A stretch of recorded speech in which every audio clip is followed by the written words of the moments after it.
Hi, I'm Jeremy Collins, the Director of Conferences and Symposia at the National World War II Museum in New Orleans.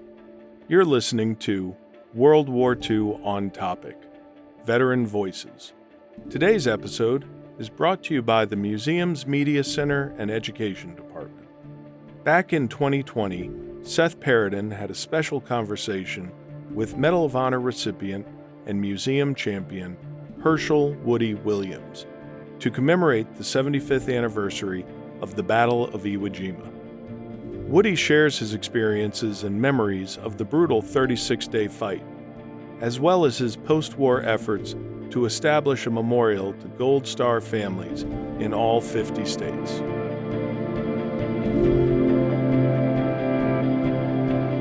All right. Well, Woody, I want to thank you for being with us this morning. And I just got to ask you, how you doing, man? Very well, Seth. Absolutely. Pleasure to be with you. Outstanding. I wish we could do this in person, and we will do it in person again soon, hopefully sooner rather than later. Well, we'd have to stay 6 foot apart anyway. We would, but that's okay. Well, Wood, let's go ahead and get started. Why don't you tell all the people watching and tell us a little bit about yourself? Where were you born? Where'd you grow up? That sort of thing. Okay. Well, I was born in a little community called Quiet Dell, Q-U-I-E-T, Dell, West Virginia, which is near Fairmont, West Virginia.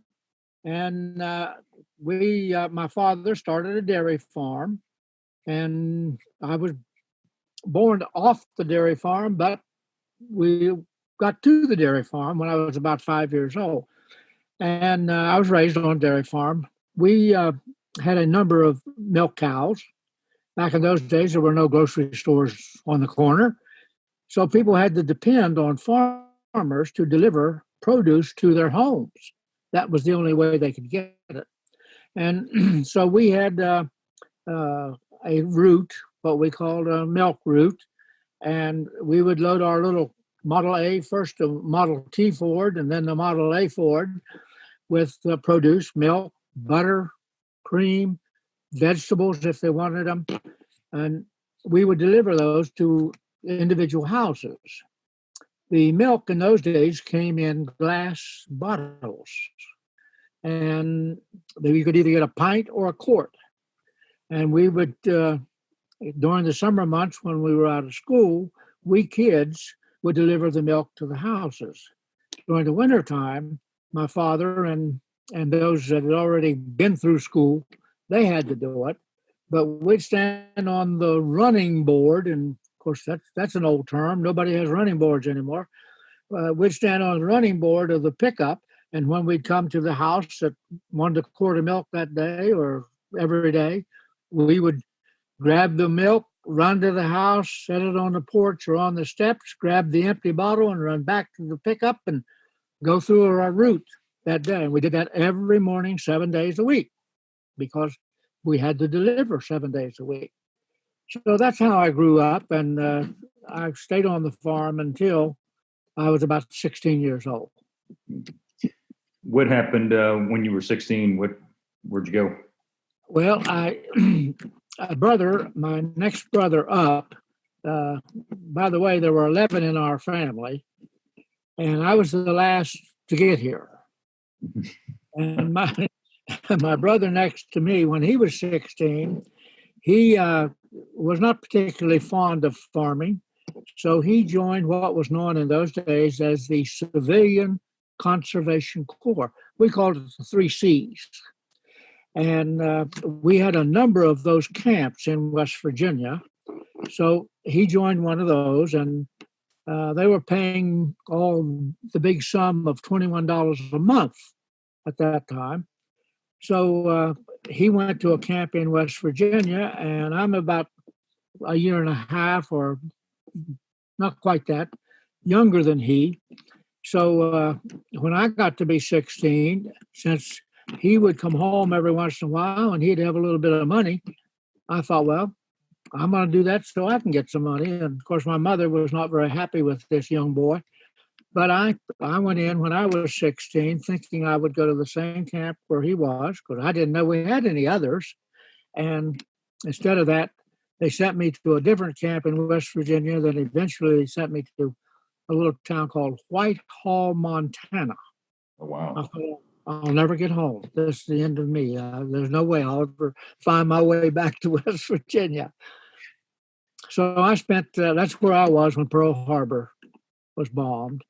And there were about 265 of us in this camp, young boys from many states, New York, New Jersey, West Virginia, Ohio, Pennsylvania, and most of them, of course, the East Coast.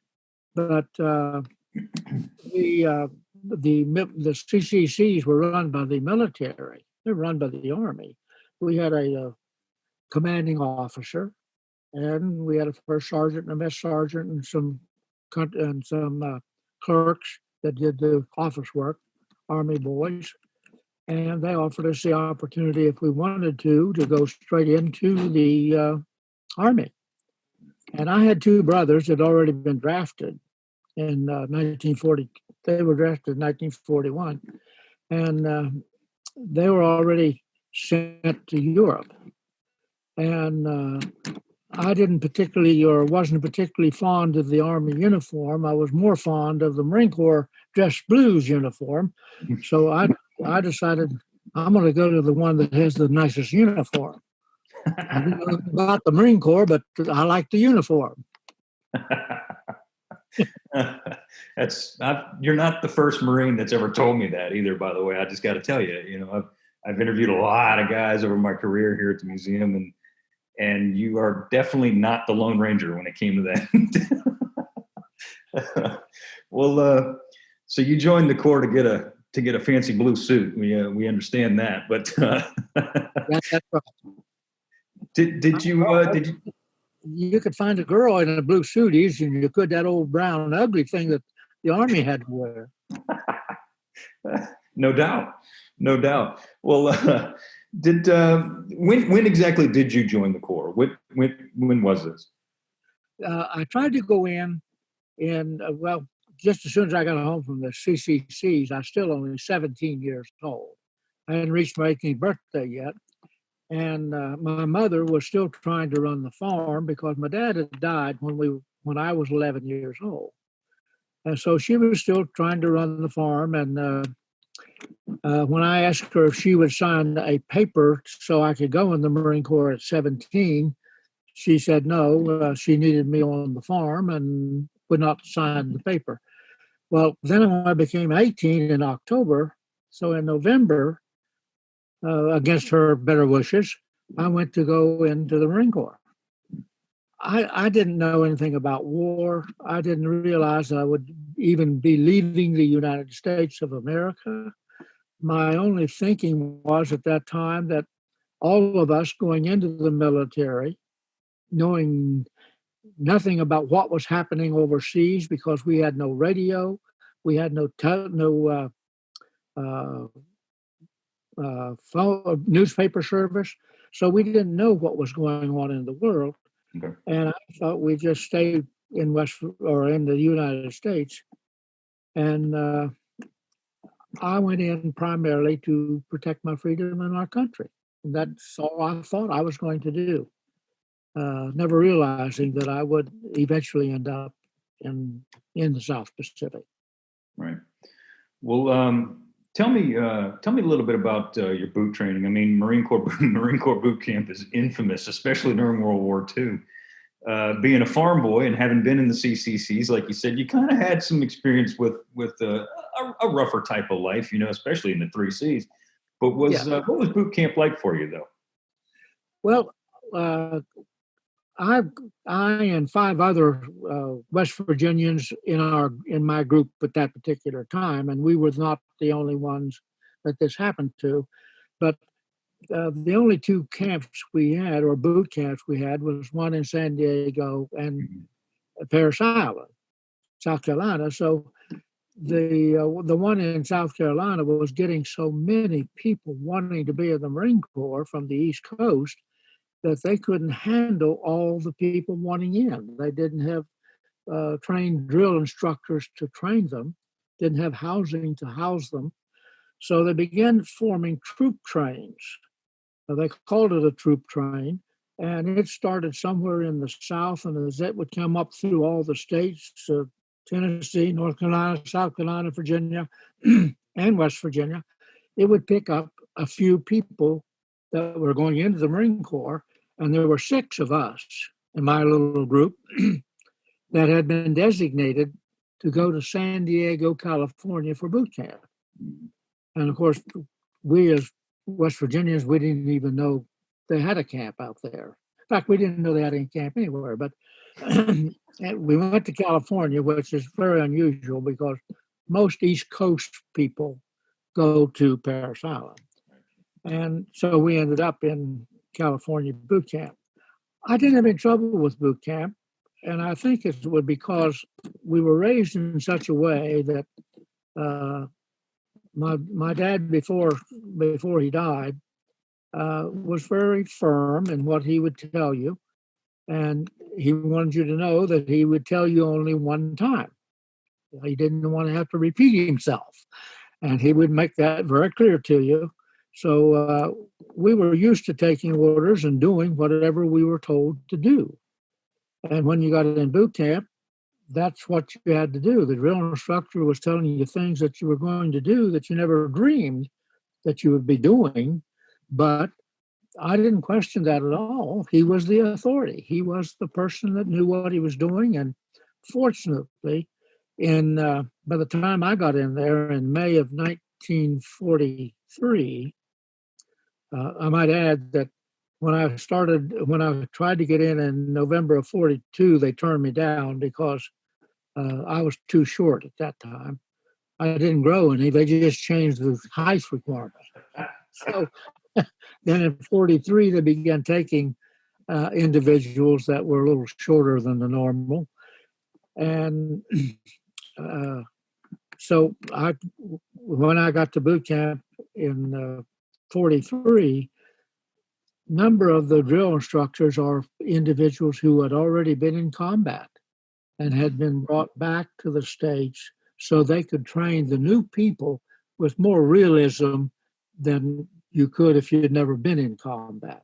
And that was to our advantage greatly because they could train us in a way that somebody who had never been there wouldn't even know what to do. Right. So I benefited, I think, by that. So these are guys who are Guadalcanal and places like that. And that's correct. Yes. Well, what were some of the things that those combat veterans taught you that were beneficial to you later on? Well, the primary thing that they taught us was we have got to win this war. We have got to win, or we're going to become a different country. And the only way you can win is to eliminate the other guy before he eliminates you. And you must do everything that you can within your power, not only to protect yourself, but to protect the man on your right and the man on your left. You are responsible. You have a responsibility to those two individuals, as they do to you.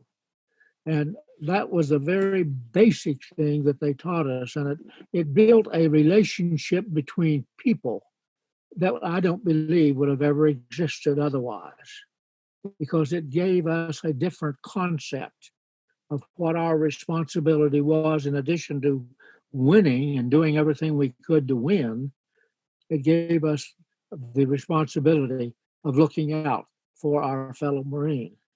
And I think that resulted in many instances where Marines actually sacrificed their lives for others, not for themselves.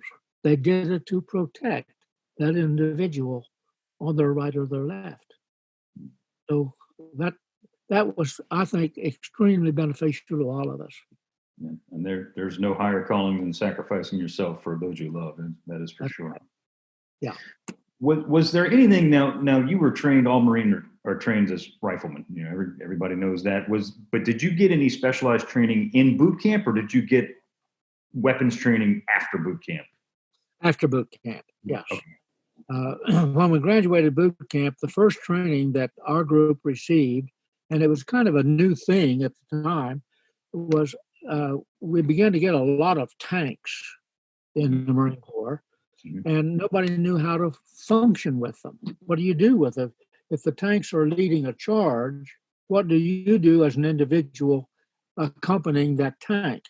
So we went to a place called Jack's Farm in California for a couple months to teach us how we would work with tanks if we were called upon to do so.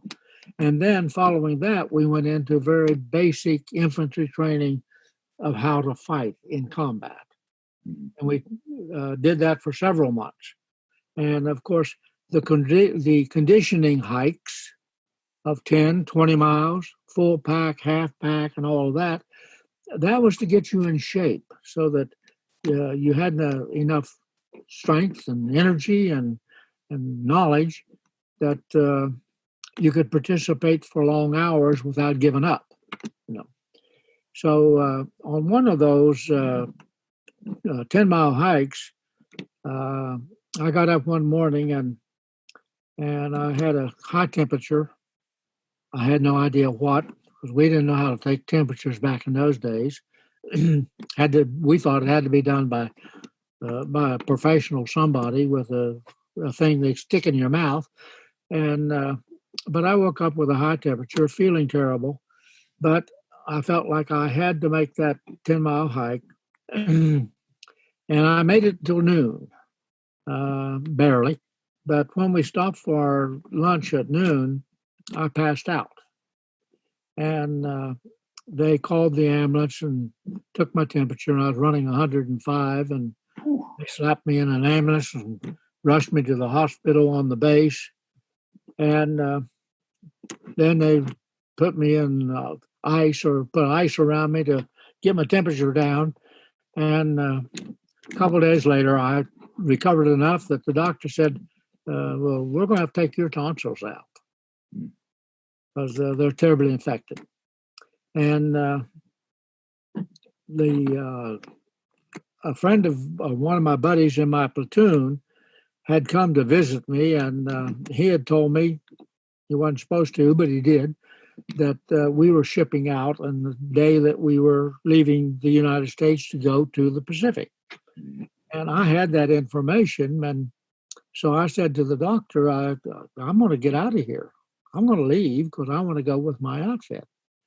And he said, we won't release you. And I said, I'm going to go anyway. So he finally said, okay, I'll tell you what I'll do. I'll let you out and let you go, but I want to give you a slip, and I want you, when you get aboard the ship, take it to the doctor, and it'll tell him that they need to remove your tonsils. Well, I don't know whatever happened to that slip of paper. I still got my tonsils.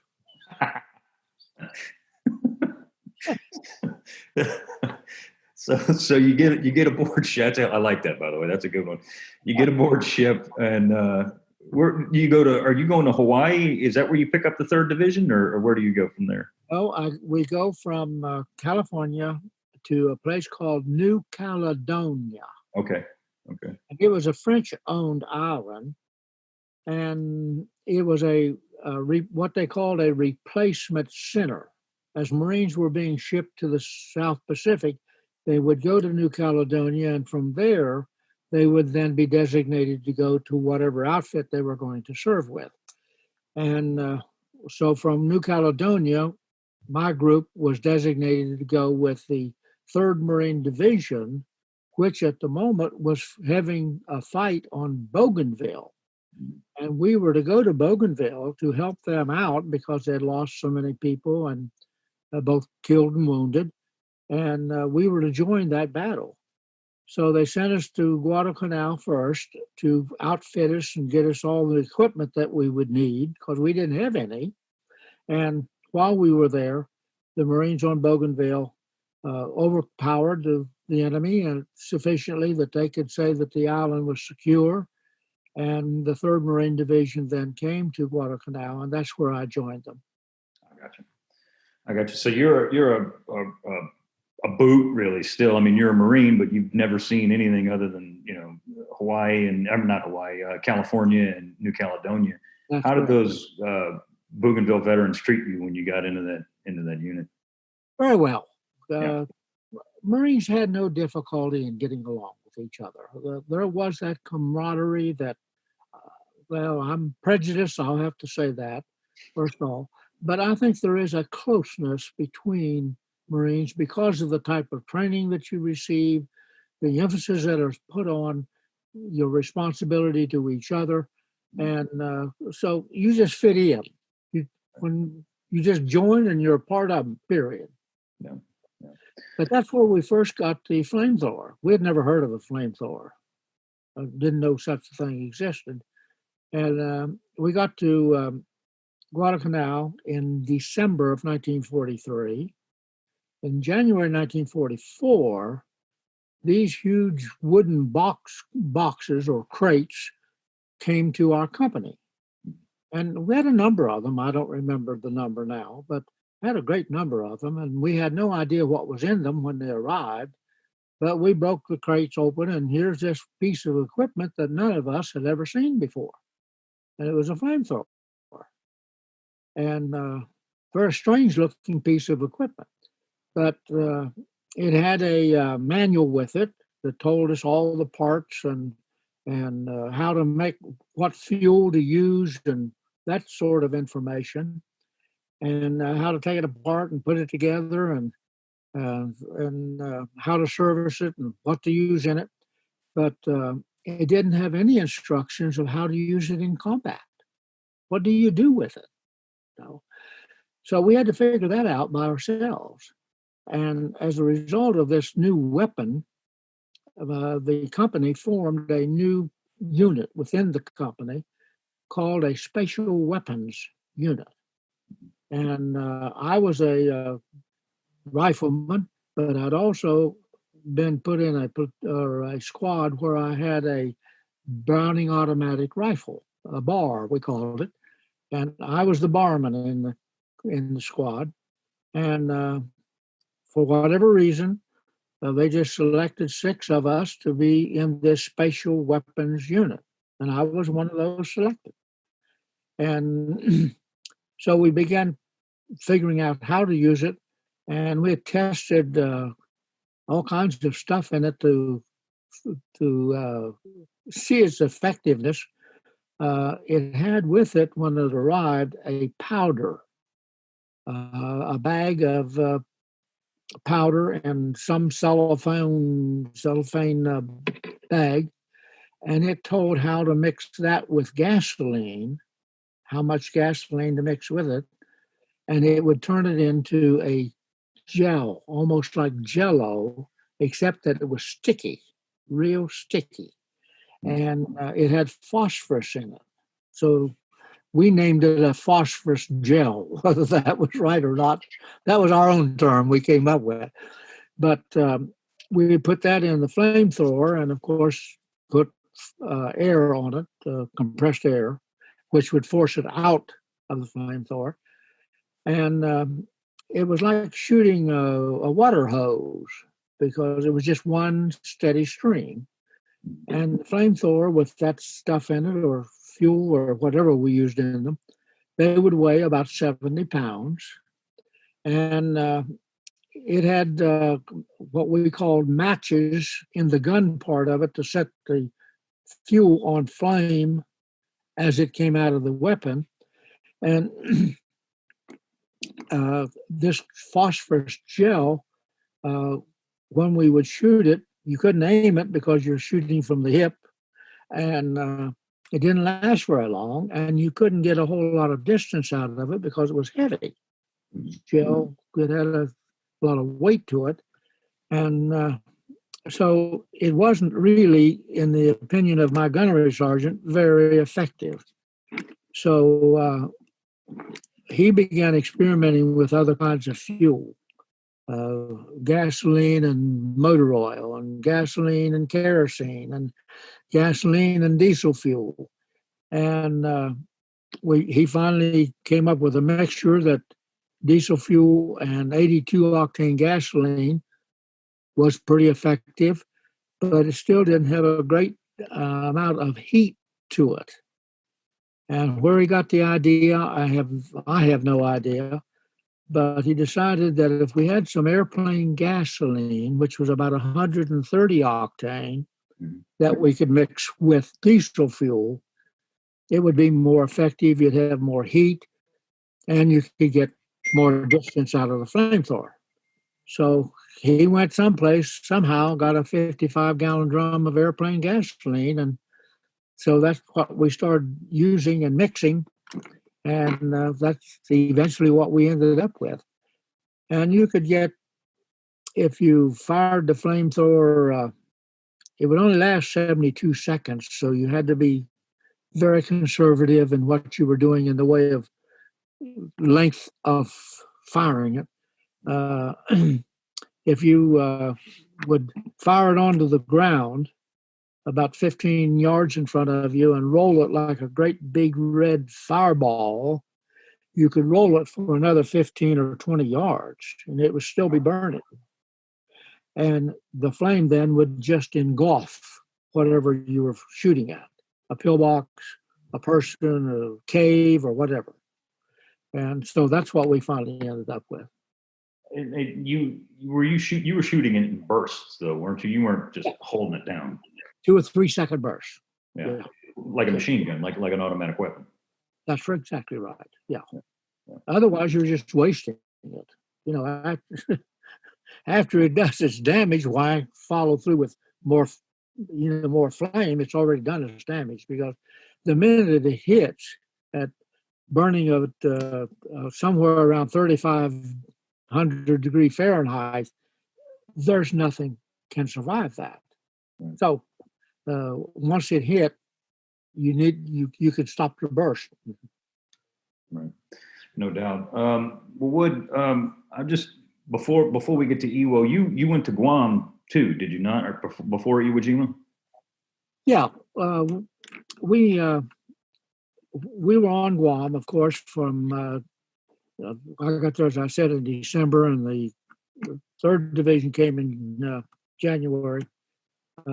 We were there until June, and on Guadalcanal, and then we shipped out. Didn't know where we were going, but once we got aboard ship, they told us that we were going to be reserved to the 2nd Marine Division that was hitting Saipan. So we were way out in the ocean, didn't see anything, couldn't hear anything at Saipan, but we were there for several days. I don't remember the number, but quite some time. And they never did need us. They never did call us in. So we sailed then from Saipan, or off Saipan, back to the Marshall Islands, which had already been taken by Marines, and refurbished our ship because we'd eaten up everything on the ship, and refurbished our ship, and still didn't know where we were going to go. When we got back aboard ship, then they told us that we were going to take Guam back from the Japanese. And most of us didn't know that the Japanese had even taken it in 1942. We didn't have that information. And but we were going to take Guam. And so on July the 14th, we landed at Guam. And of course, the Japanese occupied the island, and they were well reinforced. One of the advantages, our advantages, was that they couldn't dig caves to any degree on Guam because of the coral rock. So the flamethrower really was not used to any degree on Guam. I never used one at all. I carried it for several days to start with because we didn't know what kind of territory we were going to involve. And then finally, after 4 or 5 days, the commanding officer decided we didn't need the flamethrower because now we're going into the jungle. And it was so thick. There were places that we were even issued machetes so we could cut our way through the jungle. So flamethrowers just were not effective, or would not have been effective. And so I never used one. So the first time you used it as a weapon was on Iwo Jima, which would have been what? This is July, so 6 months later. Yeah, that would have been February of 45. Yeah. Well, let's get to Iwo. Woody, tell me, you guys were reserved for Iwo Jima too, but I mean the casualties were so dang bad that you guys had to get ashore. Yes. Sooner than on the way to Iwo Jima on the ship. We got some briefings. They would call us up on top deck and have us sit, and they would brief us a little bit about what was going on. And they brought out a 4x8 board of some kind that they had drawn the image of the shape of Iwo Jima. And they talked about Iwo Jima. Had very little intelligence about Iwo Jima because nobody had ever been on the island, But they did tell us how big it was, that it was about 5 miles or 2 miles wide, 5 miles long. Didn't have any idea, I guess, how many Japanese were on the island. Didn't know that they had miles and miles of tunnels. They didn't have that information. Didn't know how many pillboxes they had on the island. But that we were the reserve to 2 other Marine divisions, and they were going to hit first. They were going to go ashore on the day of the attack. I don't even remember that they told us what day that was. It was the 19th of February, but I don't think they told us that. But we were a reserve, and we'd probably not get off ship, but we were there in case they needed us, just like at Saipan. And that it probably would last 3 to 5 days. And then we'd go back to Guam, where we left our tent and all of our belongings. So we were way out in the ocean again. We couldn't see anything.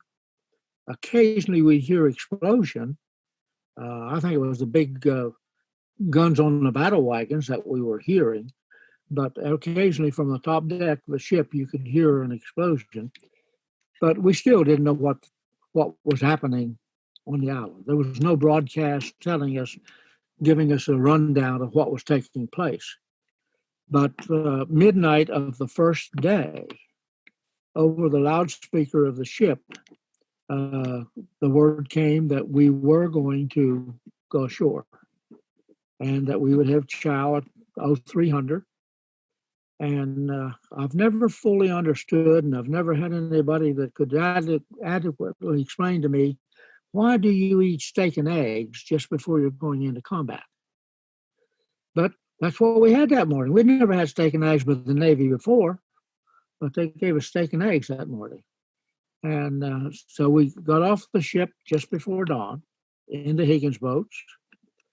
And there were 30, 35 of us in a Higgins boat. They'd had a storm someplace in the Pacific, and it wasn't storming where we were, but the waves from that storm were still coming through, and they were running about 10 feet waves. So those Higgins boats were just going up and down like a cork, But we got off, went down ropes on the ship to get into the Higgins boats. And then they took us out in the middle of the ocean someplace and started rendezvousing, running around in a circle. And there were 12, 15 Higgins boats in a group. And that was the wave. That's what they called first wave, second wave, third wave. And we were going around in circles waiting for the people on the shore to signal that we should come in or could come in. So we did that all day. Never did get the call from the shore to come in because the Marines were pinned to the beach and there was no room for us. There were already so many Marines there that there was no place for us to go.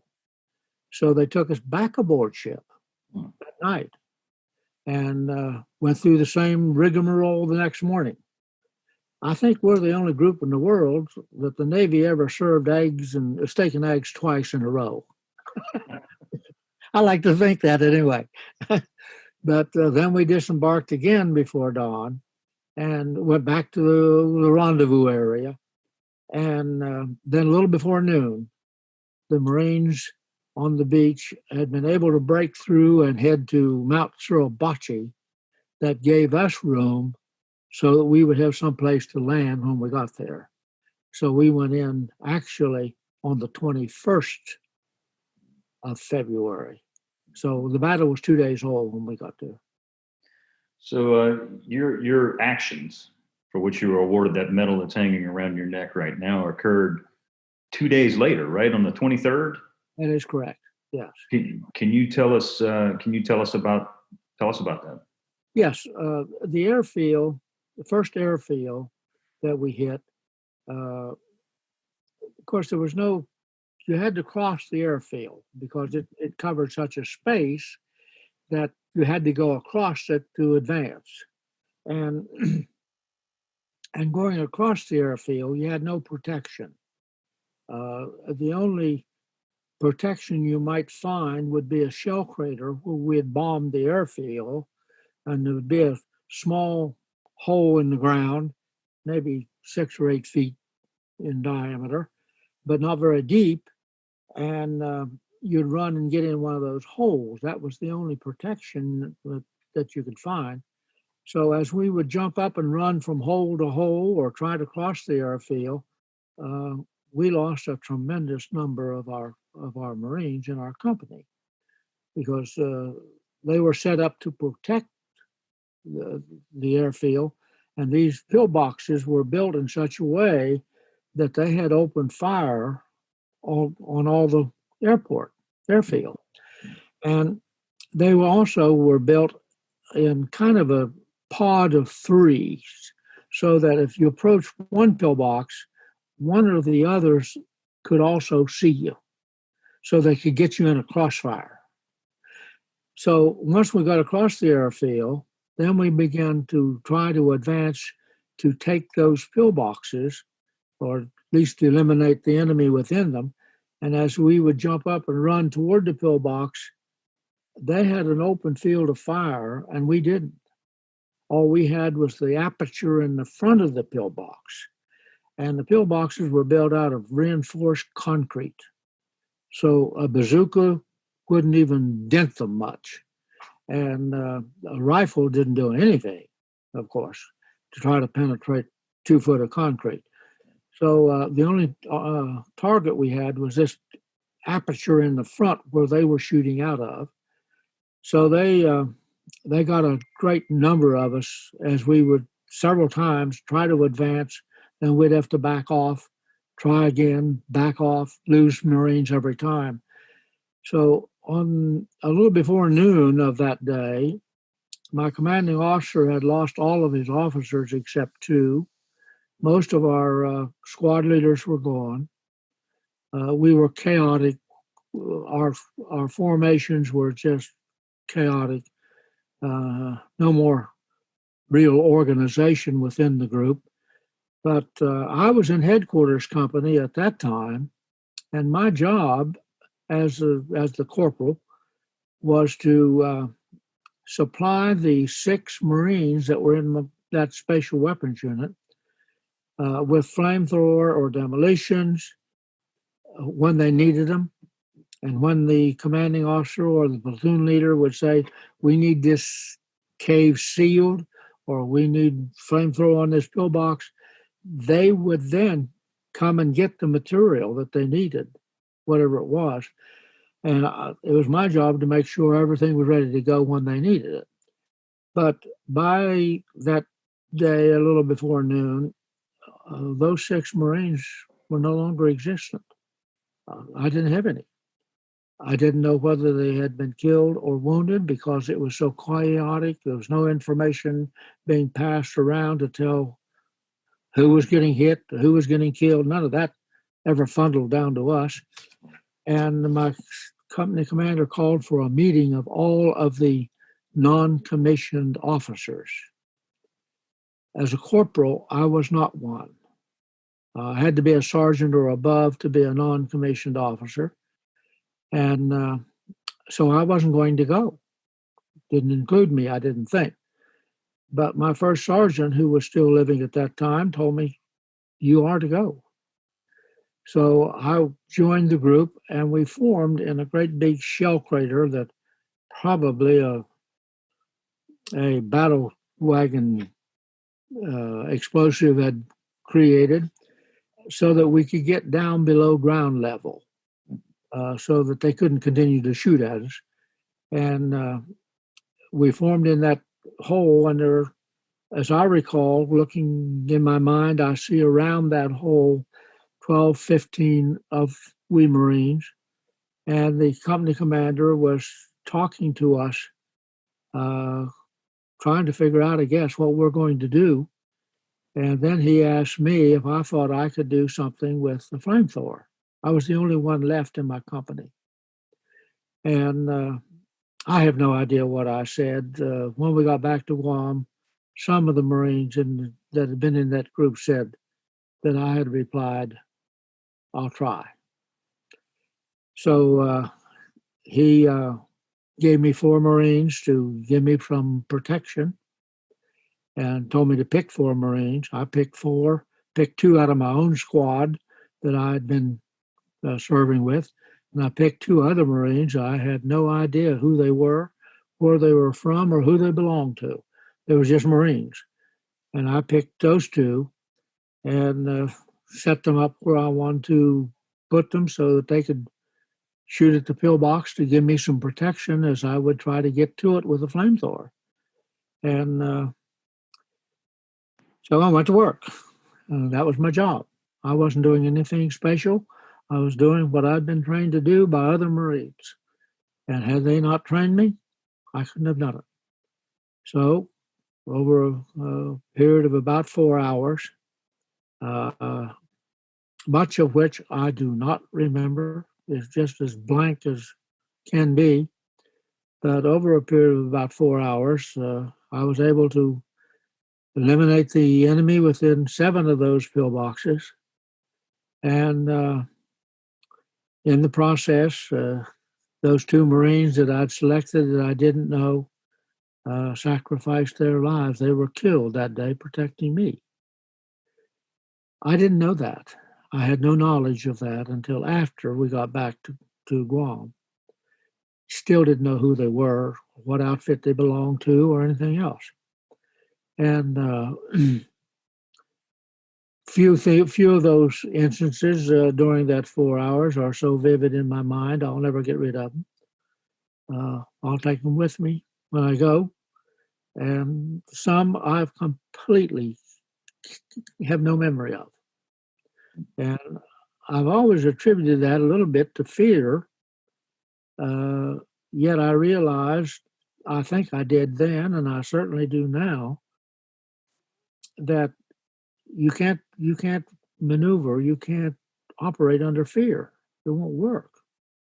If fear takes over your being, you cannot function.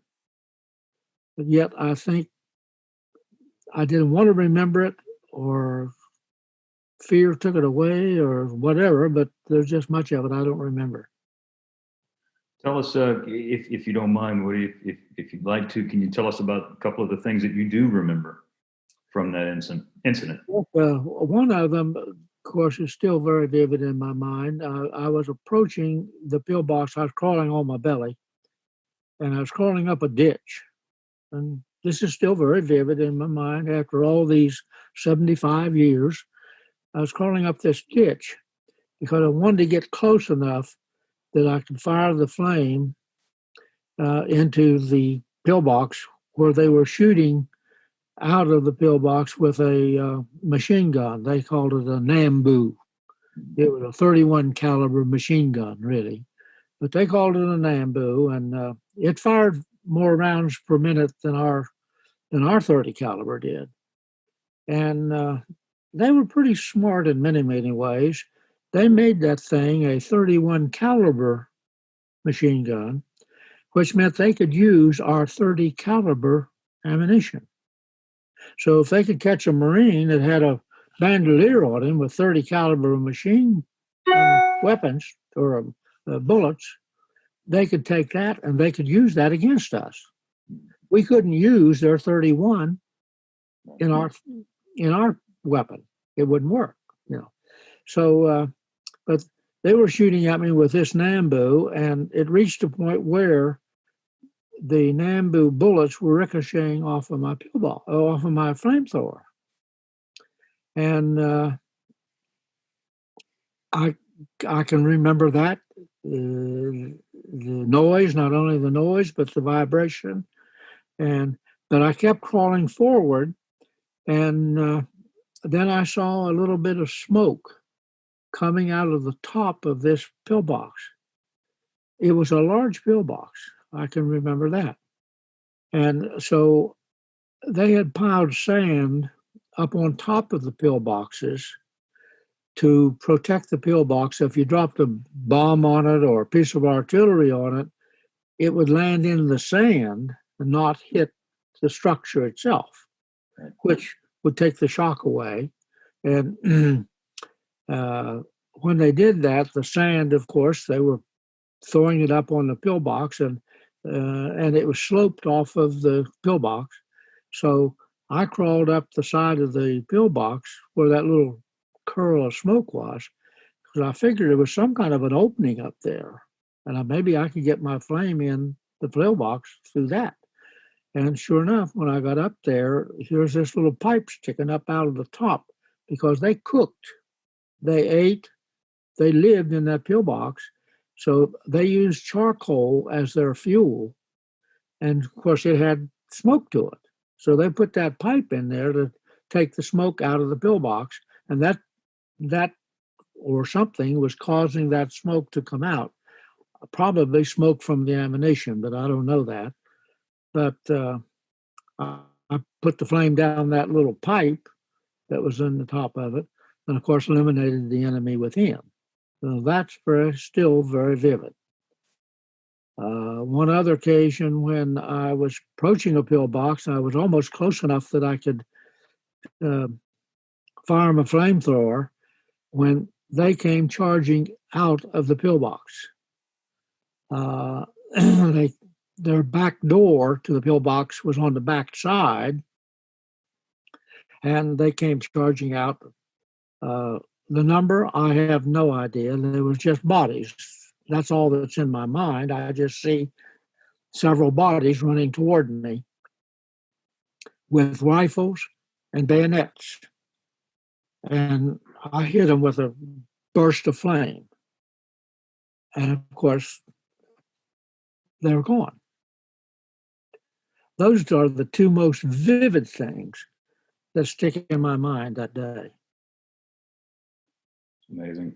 What do you, during that day and the succeeding days afterwards, what was Iwo like for you after that? What was going on? Well, after we broke through these 7 pillbox areas, that gave us a route that we got through. And once we started funneling through there, we had the advantage instead of them. So once we got behind the pillbox, then they couldn't escape. There was no place for them to go unless they came out the back door. And if they came out the back door or the back opening of the pillbox, well, they were running into Marines. So we had all the advantage after that. But we were still so chaotic in the way of organization that I just selected 5 other guys, 5 other Marines. Now, why I did this, I have no memory. Whether somebody told me to do it, whether I did it on my own, I don't know. I do not recall. But there were 6 of us in this group, formed a squad, and we began advancing forward toward the north end of the island. That was our objective. Our mission was to take the island and reach the north end where the ocean hit the north end, and then we would have the island secured. So I just took those 5 other Marines and off we go. And if we'd encounter the enemy, then we'd do our best to eliminate him and keep on moving. So we finally ended up at the north end. Days after. When and I know everybody's going. By the way, just so you know, you got a lot of fans in the audience here. Everybody's telling you hi and everything else. So, but I'm going to ask you this. So this is a blanket question, and I already know the answer to it, but I'm just going to ask it to you anyway for the sake of the audience. What about the flag raising? Did you see it? Did you hear about it? What did you know about the flag raising on Iwo? I knew nothing about it until this was just before we crossed the airfield on the 23rd of February. We're right at the edge of the airfield waiting for whatever orders we're going to get to move. And we had tried to dig some holes, foxholes, but we're in that soft sand or ashes, and it was almost impossible to dig a hole because it's like digging holes in PBs or loose corn. You could get some indentation, but you couldn't really form a foxhole. But that's where we were. And all of a sudden, these Marines around me began saying something, yelling something about a flag. And some of them got up and began firing their weapons in the air, just shooting into the air.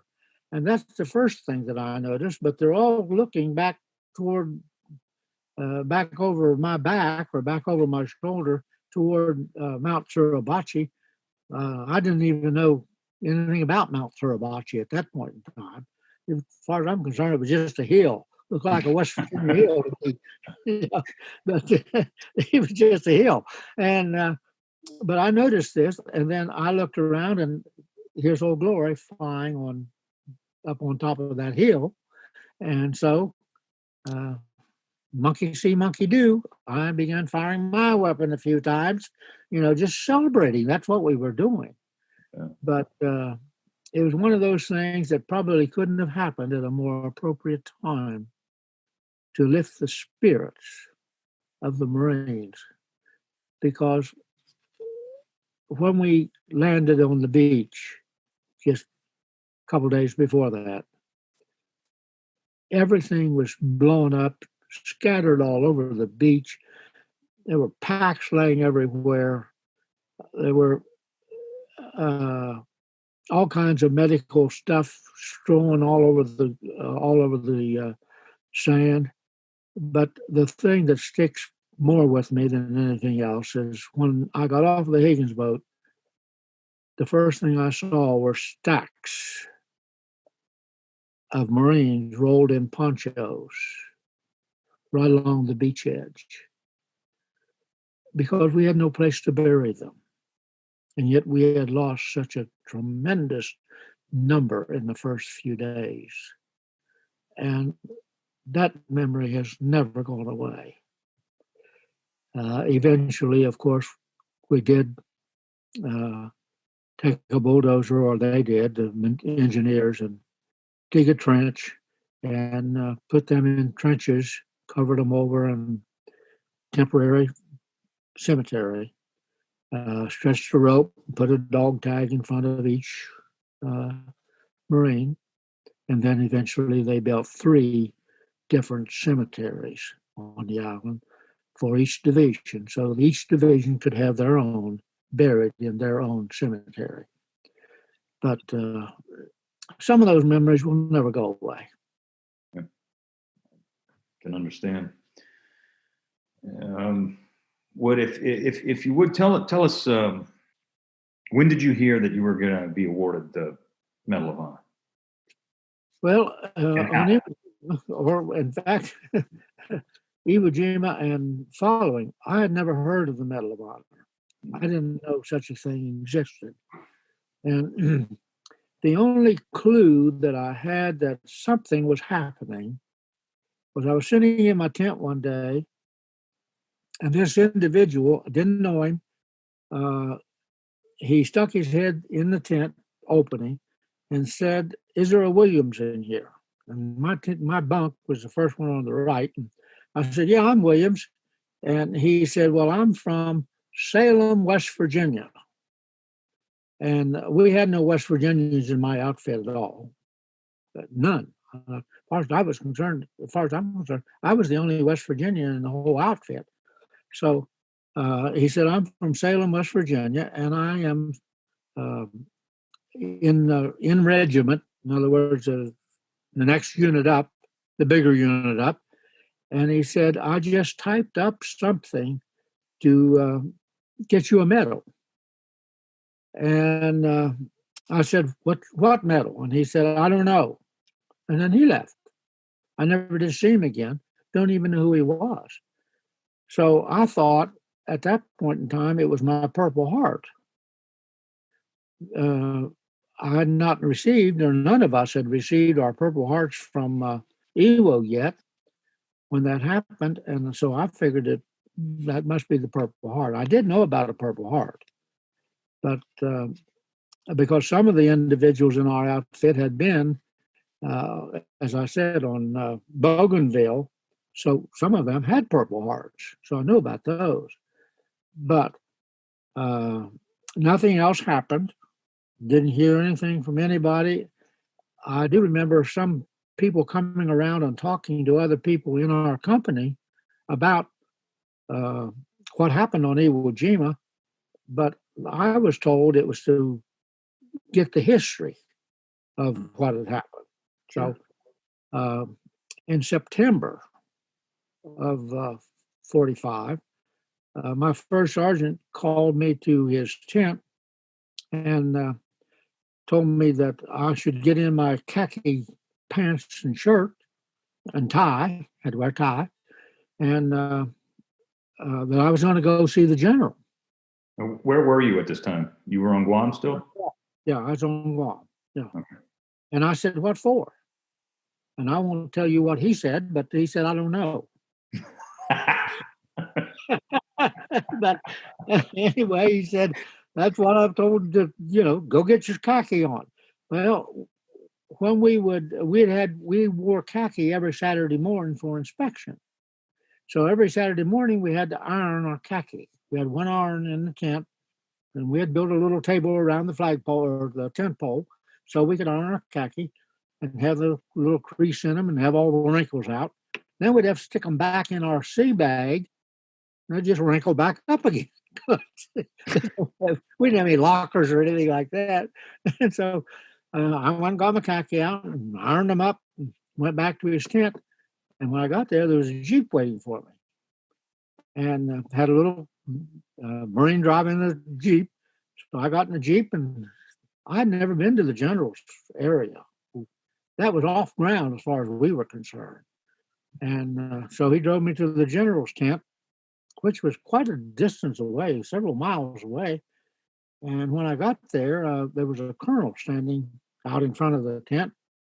And I got out of the Jeep and saluted the colonel. And he said, "Here's what you do." Gave me my instructions. When you walk into the general's tent, take your cover off. Wear cover. And walk up to his desk, or he had a desk in there. Stand at attention until he tells you what to do. I asked her. So I walked in, and gee whiz, he had a red rug on his ground. Wasn't his floor, but he had a red rug on his floor. That amazed me. I remember that. So I walked up to his desk and said, "Corporal Williams reporting, sir." And he said, "Stand at ease." So he said, "You are going back to the United States. You're going to the White House." If he mentioned the words Medal of Honor, I didn't catch it. I'd never heard of it. So if he said it, I wouldn't know what he's talking about. But I don't even remember him saying anything about the Medal of Honor. The thing that kept running around in my mind, I get to go home. I don't care what he says after that. I'm going back home. And so He congratulated me and she actually shook my hand and then handed me a big envelope and told me I was to report to Washington on October the 3rd. That you're excused. I walked back out, got in the Jeep, and went back to the tent. That's all I knew. And so they, of course, notified the first sergeant that I was to be at the airport. They had a wee little airport on Guam at that time. And it was still dirt, didn't have any pavement on it, just a dirt airport. That I was to report to the airport, and I'd catch a plane, and then I would be flying to Hawaii, and then from Hawaii I'd go to the States. That's all I knew. So I still didn't know what the Medal of Honor was. I wasn't even sure why I was going to Washington, although my order said that's where I was to end up on the 3rd. And to be truthful with you, I didn't know Marine Corps headquarters was in Washington. I didn't know where it was. I'm a corporal. Corporals don't know anything. Right. So, but one of the vivid memories that still sticks with me and gives me a tremendous respect for the Americans that were captured as prisoners of war and survived that terrible period in their life. When I got to Hawaii, I was told by the first sergeant there that the prisoners of war were being picked up in Japan and being flown back to the States, and that they had first priority on any airplane. So it might be days before I could get out of there. And that was true. I was there about 7 days before they could get a seat on an airplane.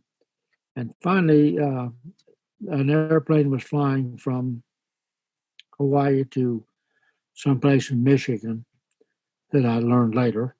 And we'd been sitting in the waiting room for hours and hours, and it was wee hours of the morning, something around 2 o'clock. My first sergeant came to get me, and he said, "Come on, I got a seat for you on an airplane." Well, I walked out of the airport, and on Guam, we weren't even allowed to smoke a cigarette out of our tent because of the possibility that the Japanese could still see the end of the cigarette blaze. And everything was, all lights were turned off, kept dark. We had total blackout when it got dark. But here was this huge airplane and all the bright lights shining on it. It looked huge. If there's a word larger than huge, to me, it looked tremendous. And that was the plane I was going to get on. And it had steps, I remember going up. And I walked up the steps. When I stepped inside the airplane, here was a group of individuals. There were supposed to be 50 on the airplane, and there were only 49. I didn't know that at that moment, but they were the happiest group of people I think I've ever seen in my life.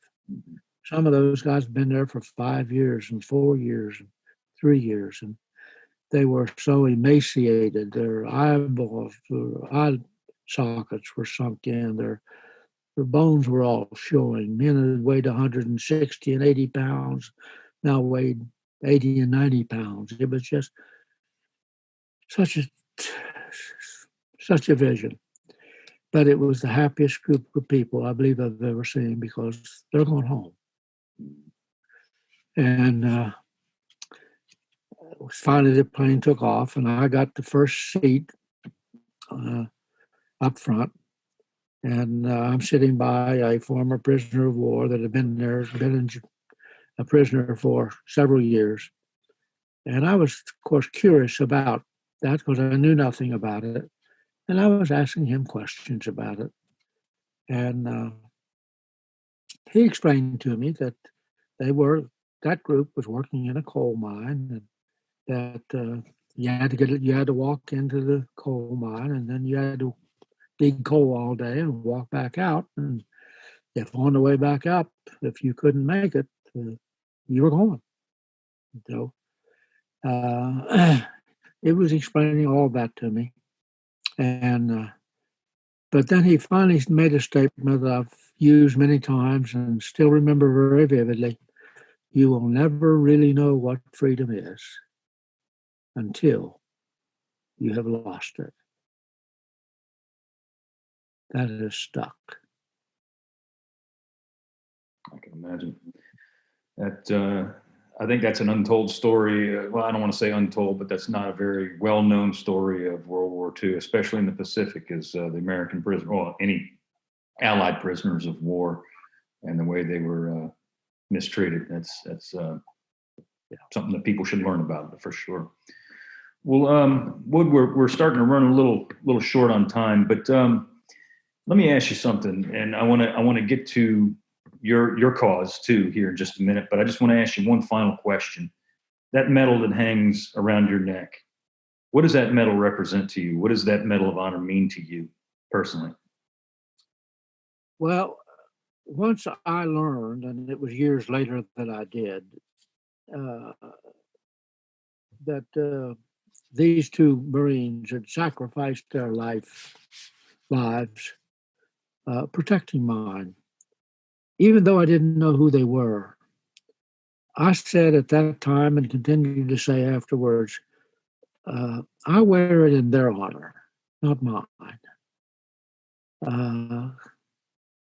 They sacrificed more for this medal than I did. So it absolutely changes the life of any individual who receives it. You take on a personality, a responsibility that you would never have had you not been awarded the Medal of Honor. And one of the things that makes me feel so grateful is that my commanding officer and 4 other Marines were willing to put themselves out, do all the work, make all the effort that I would receive the Medal of Honor. I would not be the possessor of this medal had those individuals not been willing to do what they did to make it possible. So I wear it in their honor, not mine. I was just doing that which Marines had trained me to do, and I couldn't have not done it any other way. So anytime that I wear it, and I certainly do not wear it just to be wearing it, there's got to be a purpose for me to wear it. And when I wear it, I'm always very conscious of the fact that I have it because of what others did for me. Yeah. Thank you. Now you're getting onto a different but a similar topic, Woody. You're very passionate about a project that you are currently involved in, and you're spearheading this project. I know. It's for the Gold Star families. Can you tell the people watching this? Tell us, what is it? Tell us about this. What is this project, and why does it mean so much to you? Well, just before going into the Marine Corps, I'd already quit my job. And because I thought when I enlisted, I'd just go. But there were so many people wanting in the Marine Corps, we had a waiting time. We had a waiting list of about 3 months. So they were only taking back at that time something like 2 Marines or 2 people in the Marine Corps from a county in Virginia. So that's why this group I was in was 6. We were taken from 3 different counties. And we, before going in, I had, since I'd quit my job, I needed something to do to earn some money because I didn't have any. And I began driving a taxi cab. I had a school friend that he and I going to grade school together, and he was a dispatcher for a cab company, and he got me a job driving taxi from 6 in the evening till 6 in the morning. And at that time, the country was beginning to receive notices of those being sacrificed in combat. And so the War Department, the only way we had of telling the families at that time was the War Department would send a notice to the Western Union office. Western Union office would put it on a telegram. Then they would call the cab company for a cab driver to deliver that telegram to the family. So I'm working evenings. I began getting some of those telephone calls. And they'd call me and say, we got a telegram to be delivered to so-and-so. They didn't know what it was when they told me to deliver it. I didn't know what it was when I received it. It was an envelope, and it had a War Department address on it. But that didn't mean any particular thing to me until I delivered some of those, and they were the notice to the families that their loved one had been killed. I'm only 18 years old and very shy, very bashful. And in my day, you would never dare try to comfort a lady that you didn't know. That was something you just didn't do. I wouldn't have done it anyway, I guess, because I was so shy. But the minute there'd been enough of those been received that the community in which I lived, when they saw the telegram, they already knew what it was. So you were supposed to get a signature that they'd gotten the telegram. And so I'd knock on the door, ring the bell, and they'd come to the door, and I'd hand them the telegram with something to sign. And very often they'd break down. They knew what it was right then. And that had a tremendous impact on me. It was so emotional and so sad. So that lasted forever. And then I had a friend that he and I went to school together for 7 years, walked back and forth every school day for 7 straight years. He lived past my house, so he had to walk by my house so we could get to the school. And Leonard Brown, he and I were very close. Actually, I think closer than probably my own brothers. And because we hung out together more. And I wanted Leonard to go in the Marine Corps with me, and he said no, he wanted to go in the Army Air Corps. He liked airplanes.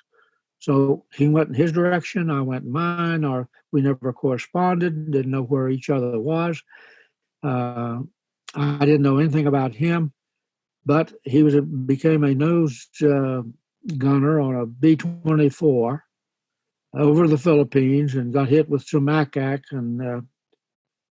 and severely wounded and died 4 days later and was buried in the Philippines.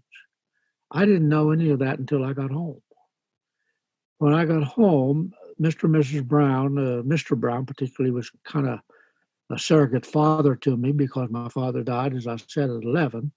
So I talked to Mr. Brown more than I talked to my brothers. They wouldn't pay attention to me, but Mr. Brown would listen to me. And so I went to see them shortly after I got home. And hanging in their window were a blue star and a gold star. I didn't know what they were. So I asked what they were, and one of them was for uh, Leonard's brother Brownie, who was still in the Army, and the Gold Star was for Leonard, who never got to come home. So that left an impact. And of course, Mrs. Brown was still grieving. This happened in 44, but she was still grieving in 45. It hadn't gone away. And she couldn't hardly talk about it without crying. And so that left an impact. And then later years, our country began recognizing to some small degree Gold Star mothers. And some organization was formed, and some communities erected something in tribute or honor of Gold Star mothers. And working with the Veterans Administration as a veterans counselor after the war, and then during the Korean War and during the Vietnam War, I was dealing with those families that had lost a loved one in the armed forces, combat or otherwise. So that was something that was almost constant during the war periods. So that certainly left an impact upon my mind. And but I finally realized that our country, as great as we are, as compassionate as we are as a people, we had never done anything to honor the families of all of those who have sacrificed their lives in the armed forces. Now, we've done a great job in honoring veterans. We've got veterans memorials for veterans all over this country in every form you can think of. But we do not or did not have anything that honored the families, the extended families. The armed forces only deal with the immediate family. They don't deal with anybody else. So the aunts and the uncles and the grandmas and the grandpas and cousins and those people were never really involved in these losses because it was strictly immediate family. And it finally came to me that we needed to do something in this country to honor those families. In West Virginia, we've got a memorial on our Capitol grounds that has better than 11,000 names on it. Every one of those sacrificed their life in the armed forces in some fashion. And we had never done anything, never said anything, never paid any tribute or nothing for those families. And I decided we needed something to do that. And I was on a committee. We were working on a veteran cemetery at the time, trying to figure out where to put what. And I suggested that we do something like that in the cemetery. And they said, well, the committee said, it's a great idea. Come up with something. So I came up with a memorial, took it back, and they approved it. And we did the first Gold Star Families Memorial in the Donald C. Kennard Vietnam Veteran 7 Purple Hearts in the whole United States of America. And we thought we were done because we thought we had done for our people what we should have done a long time ago. But other places began to figure out, well, we haven't done anything either. We've never done anything, paid any tribute, said anything about all these sacrifices. So it began to grow, and other communities throughout the country began to say, well, we need one of those in our community too. So we formed a foundation and to kind of guide the thing along. And West Virginia right now has 7 in 7 communities. We've got 5 more in the process someplace in West Virginia. Ohio has 10 and more coming. Texas has a bunch. So they're scattered all over the country from Hawaii to California, Florida to New York, and all over. So right now we have 60 communities in this country that have erected a memorial, Gold Star Family Memorial Monument, to honor those loved ones and to pay tribute to those families. There's 68 more of them in process somewhere in this country. And we're in 46 states, which says the American people have a big heart. They are a compassionate group of people, which goes back to our beginning, back to our days when that's what everybody was talking about in the early times of forming our country. That's why we have all of these things that says God is our supreme being, the father of our country, our own father. And American people have never forgotten that. It's in our blood. So eventually, I know we'll get all of the 50 states that we have. And there will be many, many communities within those states that will erect these memorials to pay tribute to these people who sacrificed more than any of us, regardless of what that sacrifice may have been. Theirs was greater. Woody, I'm going to ask you real quick, and we're going to take just two questions before we wrap it up. What can we do to help? Where can we go to help your cause here? Is there a website? Is there someone we should email? What should we do? We have a terrific website, and it's www.hwwmohf.org. Okay. So if you go www.hww, that's for Hershel Woody Williams, and then of course Medal of Honor Foundation.org. So if they go to that, it's a great website that Chad Graham, the president of this foundation, has basically spearheaded and got set up, and he runs the office and does all the dealing with the communities and the committees in those communities. Now, Wood, before we wrap it up, I need to ask you a couple of questions from the crowd here, and bear with me here. Okay, this one's from Jared. This is a good one. How big is your team when you're using a flamethrower?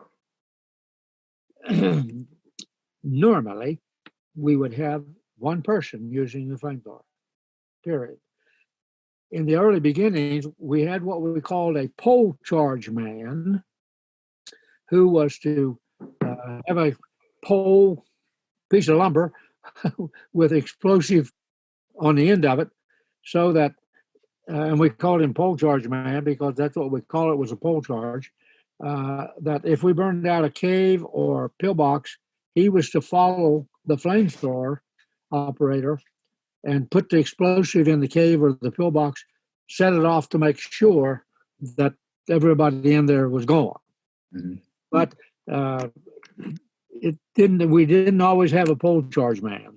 Sometimes we didn't have one. So I had one that started with me on that day, but he got hit in the helmet. A bullet hit him straight in the helmet just before we even got started. So he was out of the ball game. Yeah. Yeah. I didn't have a pole charge man after that. I did my own. Gotcha. One more question, and this is again, I already know the answer to this, but I think a lot of people want to hear from you. Do you feel the job that you performed was an example of an ordinary person performing in an extraordinary manner? Yes, I do.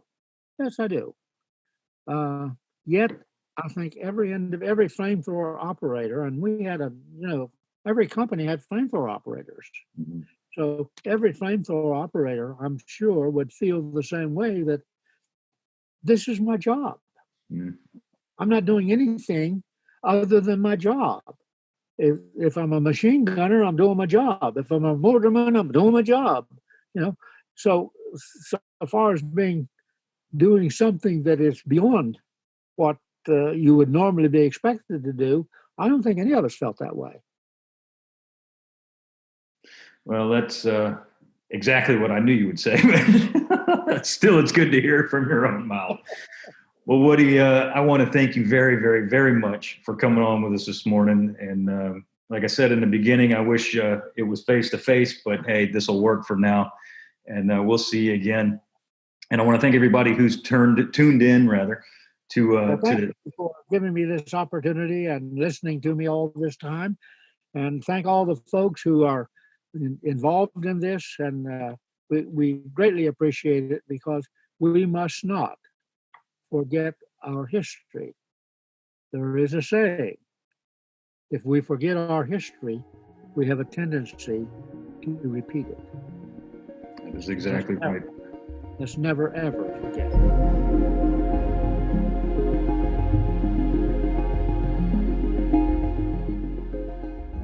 Thanks for listening. We encourage you to visit nationalww2museum.org/podcasts for more episodes. That is nationalww2museum.org/podcasts. Don't forget to check out the events tab on our homepage at nationalww2museum.org as well, to catch some of these conversations and programs in real time. The museum is marking a special year here in New Orleans. Coming at the end of 2023, we will be unveiling our capstone addition to our campus, Liberation Pavilion. The pavilion will cover the closing months of the war and the post-war years, exploring the links between World War II and today. Equally important, the museum has the privilege and honor of hosting the 2023 Congressional Medal of Honor Society's annual convention. Taking place in New Orleans from October 31st to November 4th, the convention is one of our country's most prestigious and patriotic events, providing unique opportunities for the public to engage with Medal of Honor recipients. Learn more at cmohs.org. This series is made possible by the Albert and Ethel Hershel Charitable Foundation, which supports content like this from the National World War II Museum in New Orleans. Please remember to rate and subscribe. It goes a long way to helping others find this series. I'm Jeremy Collins, signing off.